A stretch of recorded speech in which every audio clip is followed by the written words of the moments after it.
के गाय को मत ज़बा करो, मैं कहता हूं एक कदम आगे बढ़कर मत ज़बा करो। मैं मुतालबा करता हूं, तुमने जिस तरह मोर को नेशनल बर्ड बना रखा है, मैं मुतालबा करता हूं गाय से मजहब हिंदू का जुड़ा हुआ है, तुम उसको नेशनल जानवर बनाओ। అందరికీ నమస్కారం। ఈ మధ్య కాలంలో ఒక అంశంపై ప్రధానంగా చర్చ జరుగుతుంది। అదేంటంటే మన దేశంలో గోవధ నిషేధించబడాలంటే గోవును జాతీయ జంతువుగా ప్రకటించాలి। అదే అంశంపై ఈ మధ్య కాలంలో విపరీతమైనటువంటి చర్చ జరుగుతుంది। ఇప్పుడు గోవును జాతీయ జంతువుగా ప్రకటించాలని చెప్పి డిమాండ్ చేస్తుంది ఎవరు? గోవును జాతీయ జంతువుగా ప్రకటించడానికి ఉన్నటువంటి అడ్డంకులు ఏంటి? ఎందువల్ల భారతదేశ ప్రభుత్వం ఈ విషయంలో తాత్సారం చేస్తుంది? ఎందువల్ల నిర్ణయం తీసుకోలేకపోతుంది? ఇదే అంశంపై ఈ వీడియోలో మాట్లాడబోతున్నాం। అయితే ముందుగా ఒక విషయం చెప్పాలనుకుంటున్నా। ఈ గోవధకు సంబంధించి కానీ గోరక్షణకు సంబంధించి కానీ ఏ ఒక్క మత విశ్వాసాలని కించపరచడం కానీ ఎవరిని బాధ పెట్టడం కానీ ఈ వీడియో యొక్క ముఖ్య ఉద్దేశం కాదు। ప్రముఖంగా మేము కూడా గోవధ నిషేధించాలి, గోవును జాతీయ జంతువుగా ప్రకటించాలని ప్రధానంగా డిమాండ్ చేస్తున్నాం। అయితే విషయంలోకి వెళ్తే గోవును జాతీయ జంతువుగా ప్రకటించాలని చెప్పి డిమాండ్ చేస్తున్నటువంటి వారు ఎవరు? దీన్ని డిమాండ్ చేస్తున్నటువంటి వారు హిందువులు కాదు, లేదా బీజేపీ కాదు, ఆర్ఎస్ఎస్ కాదు, విహెచ్పి కాదు, బజరంగ్ దళ్ కాదు, ఏ రకమైనటువంటి మత సంస్థ కాదు। దీన్ని ప్రధానంగా డిమాండ్ చేస్తున్నటువంటి ముస్లిం సామాజిక వర్గానికి చెందినటువంటి వ్యక్తులు। ఈ భారతదేశంలో ఉన్నటువంటి ముస్లింలందరూ కూడా గోవును జాతీయ జంతువుగా ప్రకటించాలని ప్రధానంగా డిమాండ్ చేస్తున్నారు। దీనికి ముఖ్య కారణం అంటే ముస్లిం సామాజిక వర్గాల మీద ఉన్నటువంటి కొన్ని అభియోగాలు కాదు, ఆరోపణలు కాదు। అంటే ముస్లింస్ అంతా కూడా బీఫ్ తింటారు, వాళ్ళు బీఫ్ను ప్రధానంగా ఇష్టపడతారు కాబట్టి ఈ దేశంలో గోవధ జరుగుతుందంటే ముఖ్యంగా దానికి కారణం ముస్లింస్ గానే భావిస్తున్నారు। కానీ అనేక సామాజిక వర్గాల్లో ఈ బీఫ్ తినేటువంటి వారు ఉన్నా సరే ప్రధానంగా ముస్లింస్ సంబంధించినటువంటి అపప్రద ఎక్కువగా ఉంది కాబట్టి దీని నుంచి బయటపడాలి। కాబట్టి రేపు ఎల్లుండిలో బక్రీద్ అనేటువంటిది రాబోతుంది। ఈ బక్రీద్కి సంబంధించి ముస్లిం సామాజిక వర్గానికి సంబంధించినటువంటి వారు అందరూ కూడా గోవులను త్యాగ ప్రతీకగా వాళ్ళు కుర్బానీ చేస్తారు। అందువల్ల ఈసారి ముస్లింస్ ఎవరు కూడా ఇప్పుడు జరగబోయేటువంటి బక్రీద్ నుంచి ఇక నుంచి ఎవరు కూడా గోవులను కొనడానికి వీల్లేదు, వాటిని కుర్బానీ చేయడానికి వీల్లేదు అని చెప్పి ఫత్వా జారీ చేశారు। అయితే ఇదే సమయంలో ఒక ఇంట్రెస్టింగ్ అయినటువంటి అంశం ఏంటంటే దీనికి సంబంధించి ప్రధానంగా ఆంధ్రప్రదేశ్లో డిమాండ్ చేస్తున్నటువంటిది ఏపీ ముస్లిం లీగ్ పార్టీ అధ్యక్షుడు అంటే ఐయుఎంఎల్ పార్టీకి ఆంధ్రప్రదేశ్ అధ్యక్షుడిగా ఉన్నటువంటి ఒక అడ్వకేట్ బషీర్ అహ్మద్ అనేటువంటి ఆయన దీనికి సంబంధించి హైకోర్టులో 2025 నవంబర్లో ఒక పిల్ దాఖలు చేశారు। పబ్లిక్ ఇంట్రెస్ట్ లిటిగేషన్ కింద అంటే ప్రజా ప్రయోజనాల వ్యాజ్యం కింద ఒక పిల్ వేయడం జరిగింది। గోవధ నిషేధించబడాలంటే గోవును జాతీయ జంతువుగా ప్రకటించాలి, అదే సమయంలో కనీసం అది కుదరకపోతే రాష్ట్ర జంతువుగానైనా సరే గోవును ప్రకటించాలని చెప్పి ఆంధ్రప్రదేశ్ హైకోర్టులో పిల్ వేయడం జరిగింది। అయితే దీనిపై హైకోర్టు ఏ రకమైనటువంటి స్పందన తెలియజేయలేదు, కానీ మనకున్న సమాచారం ప్రకారం ఆ పిల్ను కొట్టివేసినట్టుగా వార్తలు వస్తున్నాయి। అయితే దీనికి సంబంధించి ఈ విషయాలకు సంబంధించి ఆయన ఒక మీడియా ఛానల్కి ఇచ్చినటువంటి ఒక ఇంటర్వ్యూలో బషీర్ అహ్మద్ ఒక ఇంట్రెస్టింగ్ కామెంట్స్ చేశారు। భారతదేశంలో ప్రధానంగా బీఫ్ ఎక్స్పోర్ట్ చేస్తున్నటువంటి సంస్థలు కొన్ని ఉన్నాయి। యూనియన్ గవర్నమెంట్ గణాంకాల ప్రకారం భారతదేశంలో 2015కు ముందు అంటే యూపీఏ గవర్నమెంట్ అధికారంలో ఉన్నప్పుడు ఇక్కడి నుంచి బీఫ్ ఎక్స్పోర్ట్ చేసేటువంటి దేశాల జాబితాలో భారతదేశం 6 నుంచి 8 స్థానాల్లో ఉంది।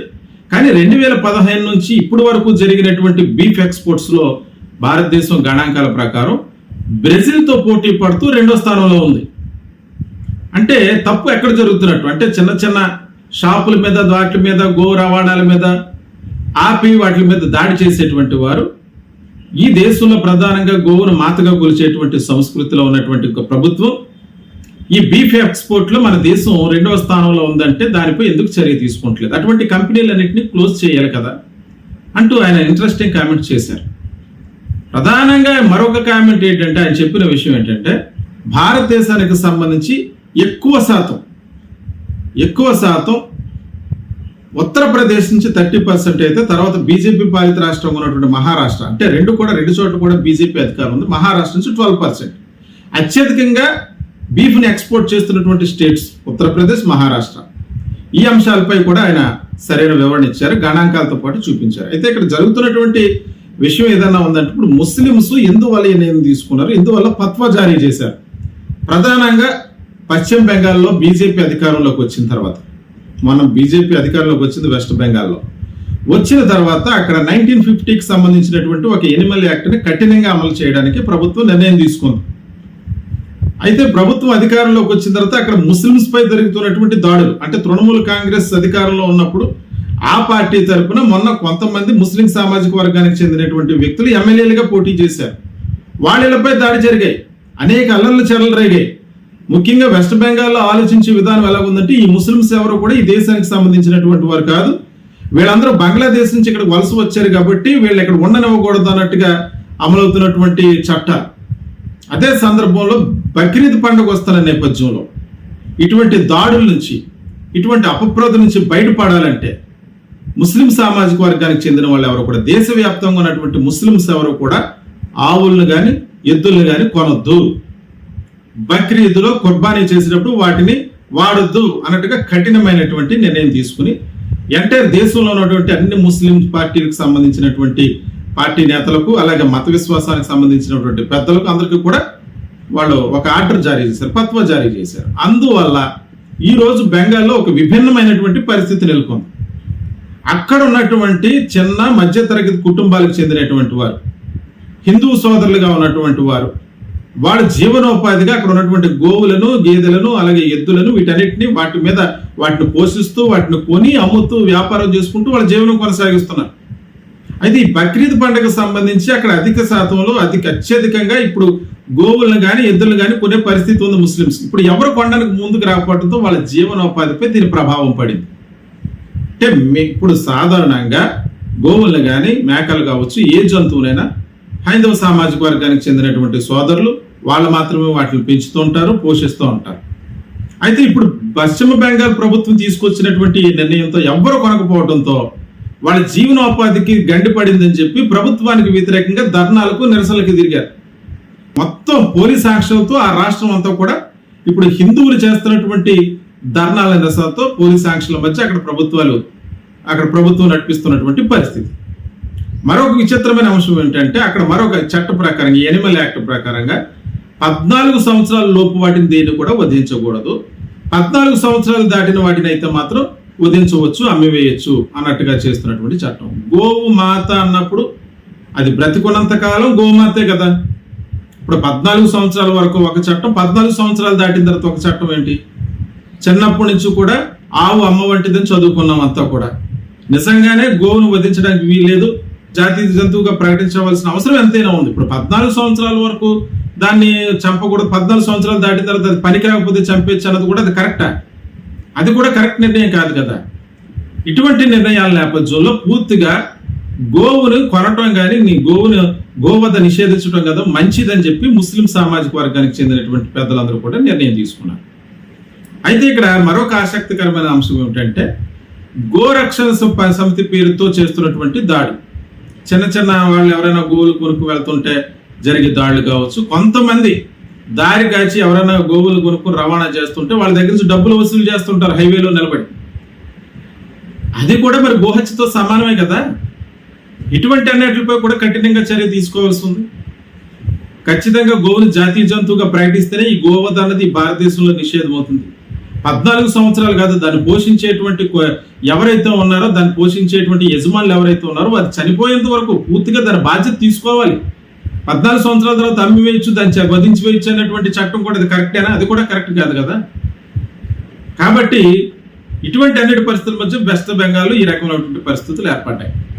అందుకనే ఇప్పుడు ప్రజెంట్ ఎవరు కూడా, ముస్లిమ్స్ ఎవరు కూడా ఈ బక్రీద్లో ఖచ్చితంగా ఎవరు కూడా గోవులు కానీ ఎద్దులు కానీ కుర్బానీ చేయకూడదని చెప్పి కఠిన నిర్ణయం తీసుకున్నారు.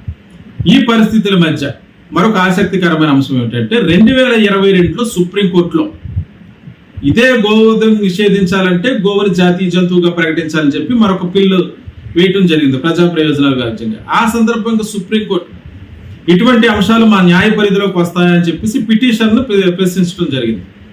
అంటే ఒక గోవును జాతీయ జంతువుగా ప్రకటించడం అనేటువంటి భారతదేశ సంప్రదాయం ప్రకారం గోమాతగా ఆరాధించేటువంటి పరిస్థితుల్లో దానిపై నిర్ణయాలు తీసుకోలేనటువంటి న్యాయస్థానాలు దళితులు లేదా ఇతర మతాలకు సంబంధించినటువంటి రిజర్వేషన్లలో కానీ లేకపోతే కొన్ని చట్టాల్లో కానీ కఠినంగా నిర్ణయాలు తీసుకునేటప్పుడు దీనిపై ఎందుకు నిర్ణయం తీసుకుంటలేదు? ఈ దిశగా ప్రభుత్వం ఎందుకు ఆలోచించట్లేదు? భారతదేశంలో ఖచ్చితంగా గోవధ నిషేధించబడాలంటే ఇప్పుడు ఉన్నటువంటి బీజేపీ ప్రభుత్వం గోవును జాతీయ జంతువుగా ప్రకటించాలి.